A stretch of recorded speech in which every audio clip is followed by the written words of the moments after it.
एक गांव में रामू नाम का एक गरीब किसान रहता था। उसके पास ज्यादा जमीन नहीं थी, बस एक छोटा सा खेत था। रामू बहुत मेहनती था, लेकिन उसकी किस्मत हमेशा साथ नहीं देती थी। एक साल बारिश बहुत कम हुई, खेत की मिट्टी सूख गई और फसल खराब होने लगी। रामू रोज खेत में जाता, मिट्टी को हाथ में लेकर कहता, हे भगवान, मेरी मेहनत बेकार मत जाने देना। घर में उसकी पत्नी सीता और 2 छोटे बच्चे थे। खाने के लिए भी मुश्किल से अनाज बचा था। फिर भी रामू ने हार नहीं मानी। उसने पास के तालाब से पानी लाकर खेत को सींचना शुरू किया। रोज रोज बाल्टी से पानी ले जाना बहुत मुश्किल था, लेकिन रामू ने मेहनत जारी रखी। एक दिन गांव के रास्ते से एक बूढ़े बाबा गुजर रहे थे। उन्होंने रामू को इतना मेहनत करते देखा तो बोले, बेटा, तुम इतने गरीब हो फिर भी इतनी मेहनत कर रहे हो क्यों?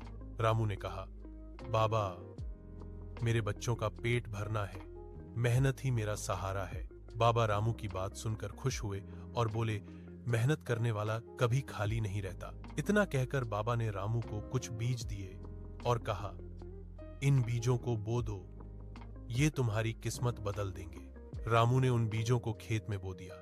कुछ ही दिनों में खेत में हरी हरी फसल लहराने लगी। बारिश भी समय पर हो गई।